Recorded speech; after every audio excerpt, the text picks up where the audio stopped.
Somnifère, le podcast.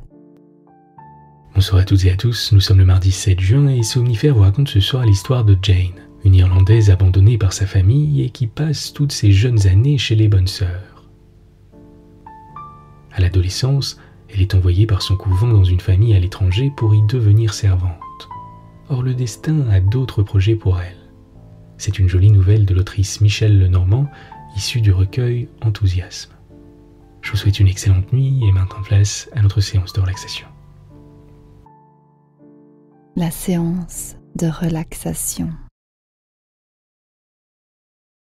Commencez par prendre une grande inspiration en vous emplissant d'air un maximum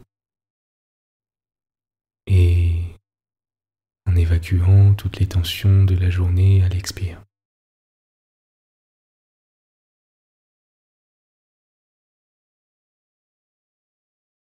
Laissez tous les tracas du quotidien de côté, refermez la page de cette journée et laissez-vous aller à la détente.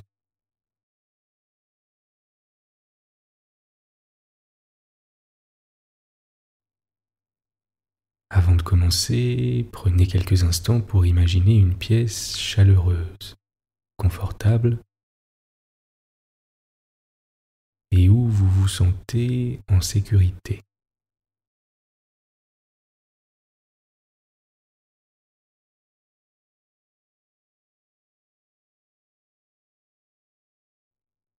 Il s'agit d'une pièce où se trouve une belle et grande cheminée.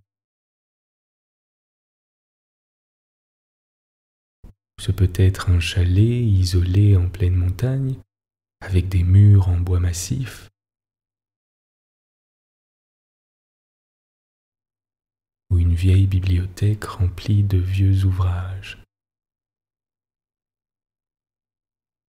ou encore le salon d'une petite maison en bord de mer.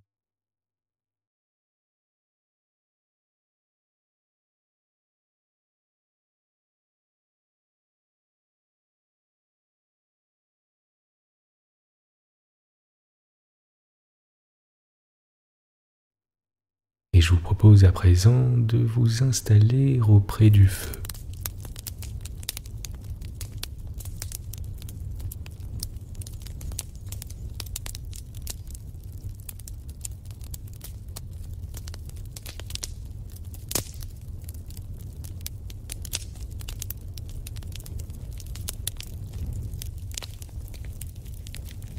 Le son du feu qui crépite a quelque chose de réconfortant.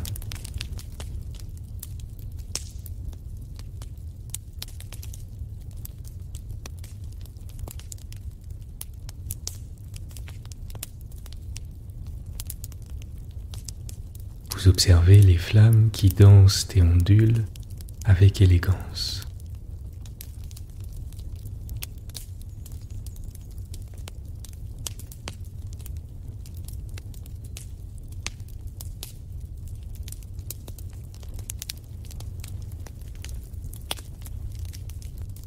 Vous ressentez la chaleur qui souffle sur votre visage.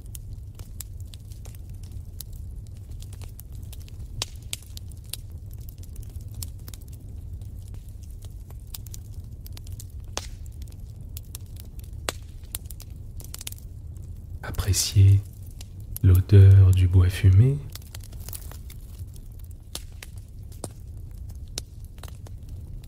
Observez la lumière orangée qui vacille et vous enveloppe chaleureusement.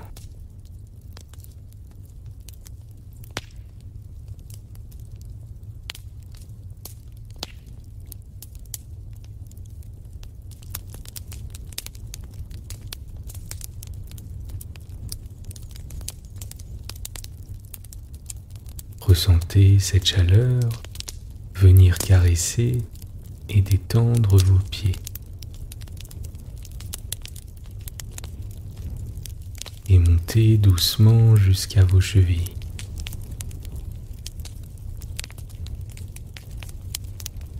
Puis vos mollets. vos genoux,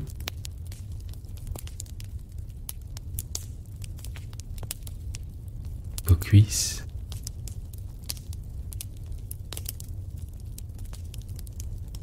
vos fesses et votre région pelvienne,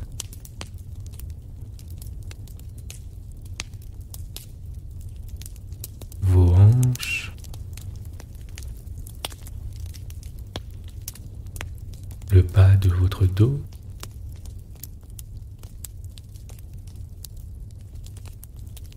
votre dos, vertèbre par vertèbre,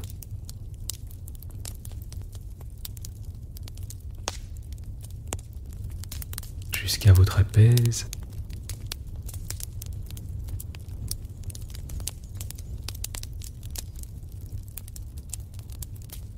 c'est maintenant le tour de vos épaules,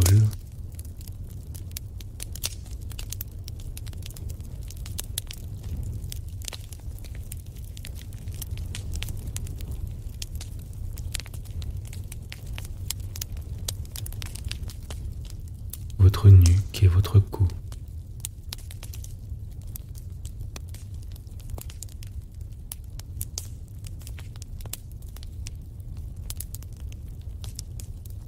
Votre visage.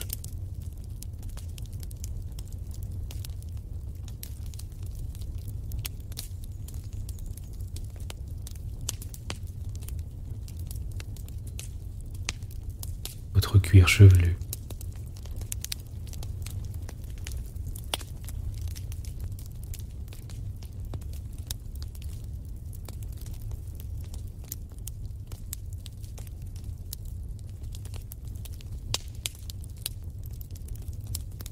Vous appréciez la quiétude qui s'installe et décidez de vous laisser bercer par la lumière rousse du feu de cheminée.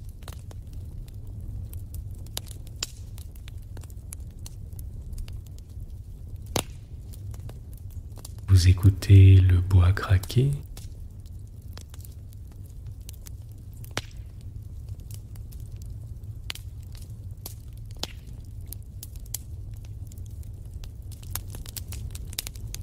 Observez le feu briller.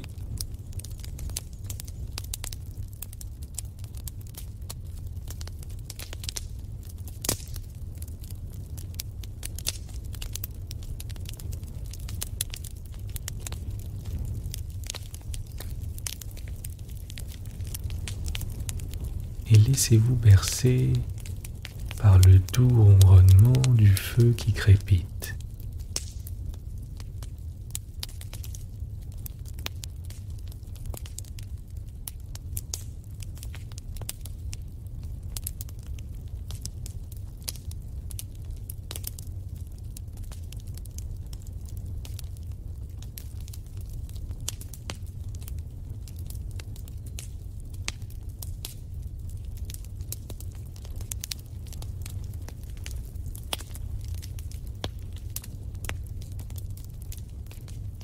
Vous êtes calme et détendu.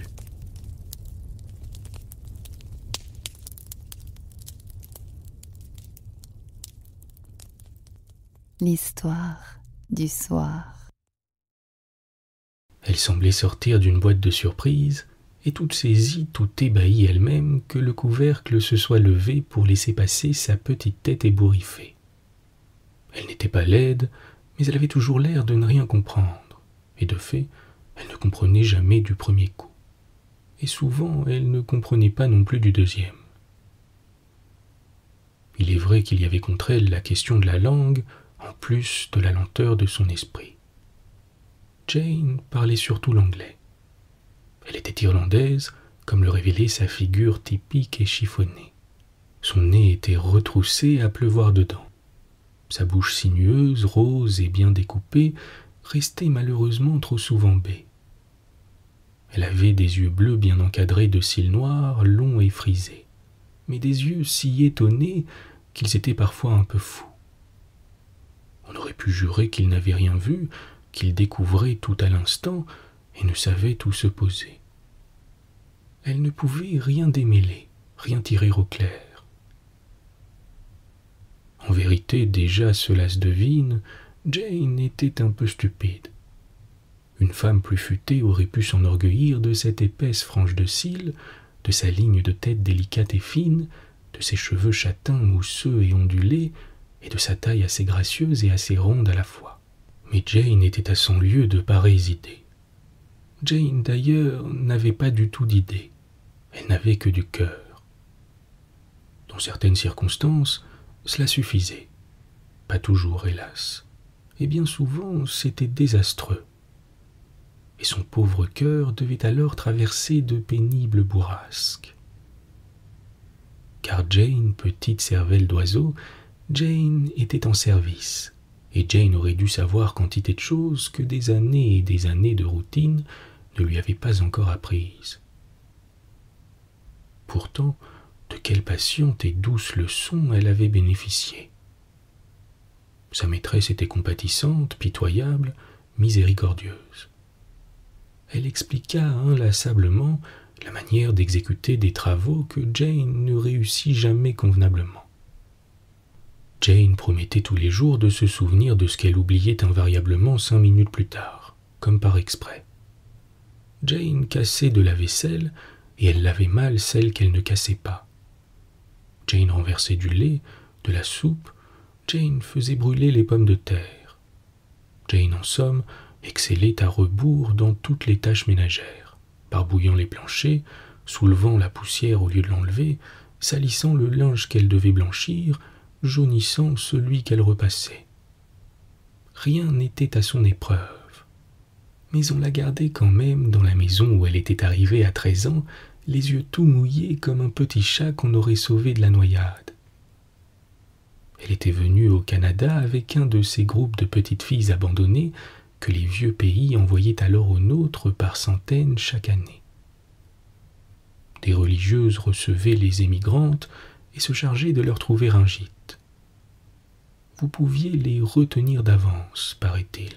Il suffisait que vous vous engagiez à bien les traiter, à les élever, à les vêtir, à veiller sur elles, et à leur mettre chaque mois à la banque une somme fort modique qu'elles ne pourraient toucher que parvenues à l'âge de 21 ans. À 21 ans, elles redevenaient libres de rester où elles étaient ou de s'en aller ailleurs avec l'expérience ainsi acquise. Quand arrivait la petite que vous aviez retenue, on vous demandait de venir vous-même la chercher. Vous conserviez le droit de la ramener au couvent si elle se révélait trop difficile. En vérité, Jane était une de ces difficiles, mais on la gardait quand même. Sa compatissante et patiente patronne se disait « Elle fait trop pitié. Ailleurs, elle serait battue. » Et elle patientait. Jane, en reconnaissance, sans doute, lui manifestait un attachement passionné, et en maintes circonstances, son bon cœur suppléait à son intelligence. Et puis, elle pleurait pour exprimer ses regrets. Très vite, elle avait su dire « C'est pas ma faute, je l'ai pas fait exprès. » « Il ne manquerait plus que ça, » lui répondait-on. Elle ne comprenait pas l'ironie et les pots cassés restaient cassés sûrement, mais cette enfant-là pouvait-elle être tenue responsable de sa sottise et de sa maladresse? Elle faisait trop pitié, on la gardait. Jane faisait pitié depuis longtemps, depuis sa naissance. D'où sortait-elle? Qui l'avait aimée? On savait qu'elle était baptisée, mais jamais il n'avait été question d'un père pour elle. Elle avait une mère, mais une mère qui ne pouvait pas prendre soin d'elle, assura bientôt Jane, parce qu'elle était obligée d'aller travailler. Par des choses que dans son innocence Jane peu à peu raconta, il fut permis de croire que la mère était aussi obligée de boire. Il y avait un frère, un oncle, et peut-être une sœur dans son histoire de famille là-bas en Irlande. Mais dans tout cela, Jane n'avait rien non plus tiré au clair. Tout demeurait dans une obscurité complète, et peu de signes sensibles de l'existence de toute cette parenté traversaient l'Atlantique. Pourtant, Jane avait tant de cœur qu'elle pensait avec affection et indulgence aux siens qui l'avaient exilée. Elle écrivait à sa mère fidèlement tous les mois. Une fois par année à peu près, elle recevait un mot qui n'éclairait pas grand-chose. Jane devenait de plus en plus l'inconnue, mais c'était une inconnue fidèle qui ne se laissait pas oublier. Elle continuait à écrire sans se lasser et sans espérer de réponse immédiate. Elle finit par s'habituer à n'en recevoir que 12 en 12 mois. Tout de même, écrire à sa mère avec une pareille constance prouvait qu'on avait une mère, et Jane ressentait un certain orgueil à pouvoir se le prouver. Au jour de l'an, guidée par sa patronne, elle achetait aussi à cette mère fantomatique un beau cadeau et elle consacrait à cet achat tout ce qu'elle avait d'argent de poche. C'était un sentiment de générosité et de tendresse qui l'honorait. Parfois, un merci informe finissait par arriver. Souvent, Jane devait se contenter de dire « Je ne sais pas si ma mère a reçu son présent. Elle travaille si fort. Elle ne pourra peut-être pas m'écrire. » Jane ne s'appesantissait heureusement sur rien de cela. Elle avait de quoi s'occuper, ne fût-ce qu'à regarder grandir autour d'elle la famille où elle était entrée, qui s'enrichissait d'année en année d'un nouveau rejeton. Elle aimait les enfants et il la trouvait drôle. Quand elle était arrivée, on s'était dit « La pauvre ne connaît rien, ne sait rien faire, mais elle sera toujours bonne pour laver la vaisselle. » Elle avait alors commencé de mal la laver et de la bien casser, et elle continuait. Pauvre Jane. Pourtant, elle n'était à plaindre que parce qu'elle était dépourvue. Elle avait trouvé la maison idéale. Nulle part ses bévues n'auraient été pardonnées avec cette indulgence. Nulle part, elle n'aurait eu pour maîtresse une jeune femme aussi désintéressée, aussi attentive, aussi désireuse de l'aider, de la secourir au besoin, de l'améliorer. Celle-ci constata trop vite que son enseignement ménager tombait dans un sol inculte et pierreux. Elle tenta de compenser cet insuccès en endoctrinant Jane peu à peu, en lui communiquant un grand désir d'aimer Dieu et de travailler à acquérir pour le ciel autant de mérites que possible. Jane devint touchante de piété et admirable de foi. Les 8 années qui la conduisaient à sa majorité passèrent ainsi. Le seul changement, ce fut lorsque Jane probablement raconta dans ses fidèles et nombreuses lettres qu'elle toucherait à ses 21 ans toute une petite fortune. À cette nouvelle, la tendresse de sa lointaine mère parut se ranimer. Jane commença de recevoir des invitations pressantes. Il fallait qu'elle vienne revoir sa mère maintenant qu'elle était jeune fille.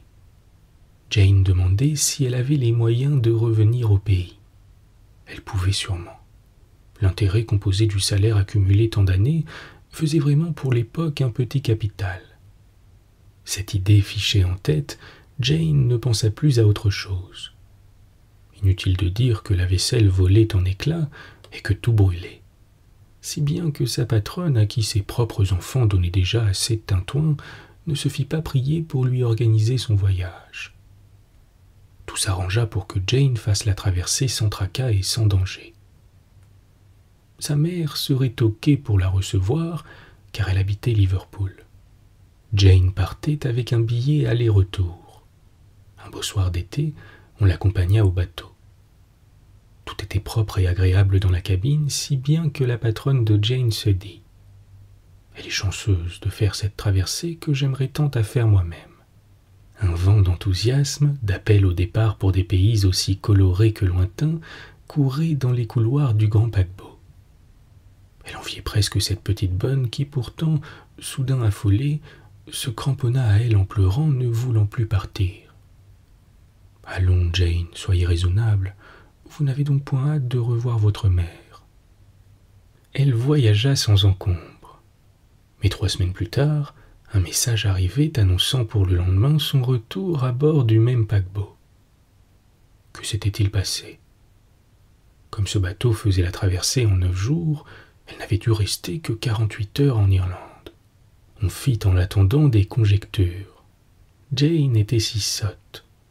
Peut-être que sa mère n'avait pas pu la rencontrer et que Jane n'avait pas su comment s'y prendre pour la retrouver.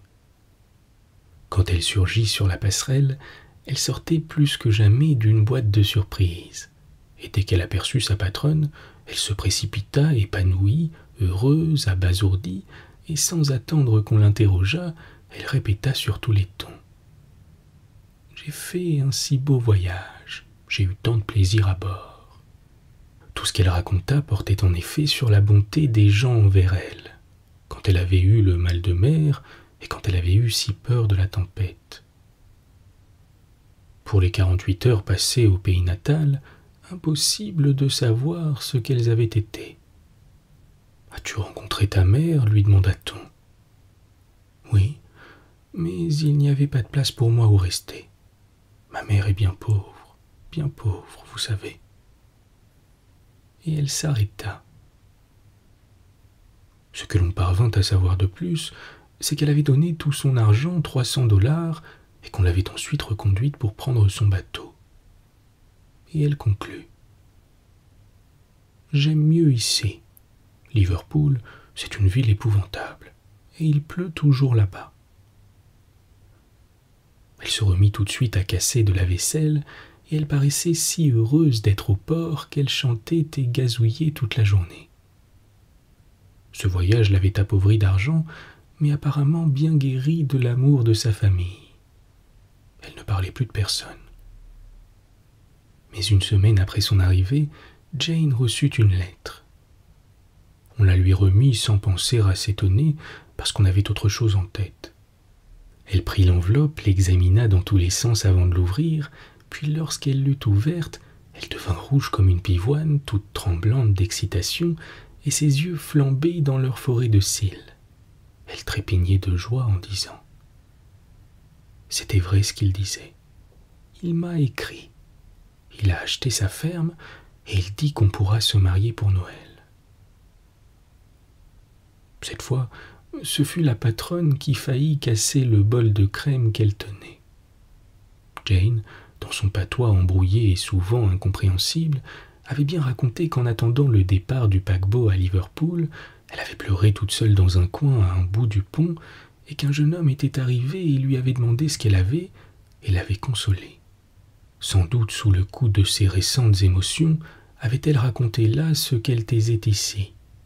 Le beau-frère et la mère au-devant d'elle, son argent qu'on lui avait tout de suite demandé sous le prétexte de le mettre en sûreté, et la nuit affreuse qu'elle avait passée dans une espèce de bouge abandonnée, si bien qu'elle avait regagné le bateau comme un refuge.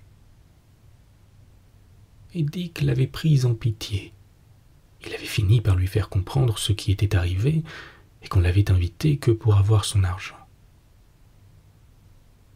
Assez intelligente pour avoir honte d'avoir été dupe, piteuse, elle cacha tous les détails de cette aventure à sa patronne. Elle ne parla que de la vie à bord et de Dick. Mais comment ne pas penser que là aussi, elle s'était illusionnée, et qu'elle parlait à tort et à travers suivant son habitude. Était-ce vraiment possible qu'un jeune homme lui eût prodigué tant d'attention? Regardant Jane, sa patronne s'aperçut alors qu'elle était devenue jolie, et que son air de boîte de surprise, pour ceux qui ne la connaissaient pas, pouvait avoir le charme de l'innocence, de la naïveté si seyante à la jeunesse. Et sûrement, Jane n'était pas rusée. Cela, Dick pouvait en croire ce qu'il avait vu. Quoi qu'il en fût, le destin de Jane fut fixé. Ce voyage ridicule, coûteux, ce voyage aurait servi à quelque chose. Dick continua à écrire et Jane continua à chanter. Dans toutes les lettres, il parlait du mariage et priait Jane d'arranger son départ pour le 15 décembre.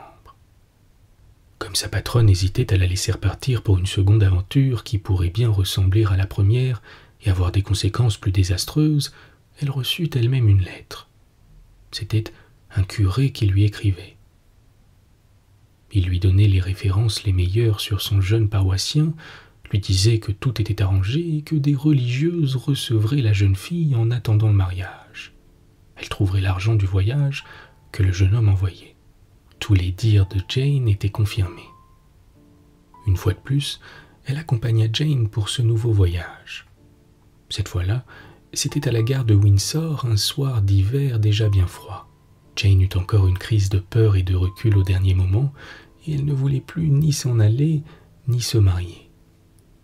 Mais l'heure de départ d'un train est encore plus inexorable que l'heure de départ d'un paquebot. Dans la vapeur, les wagons décollèrent lentement, emportant Jane le nez aplati sur la vitre et de grosses larmes coulant drues sur ses joues. Elle ne revint pas cette fois. Ce fut fini. Plus de Jane dans la maison, plus de Jane jamais. Quelques années plus tard, elle envoya la photo de son mari, de sa petite fille et d'elle-même. Ils étaient tous souriants. Et elle annonçait qu'elle attendait un autre enfant et qu'elle avait une bonne servante.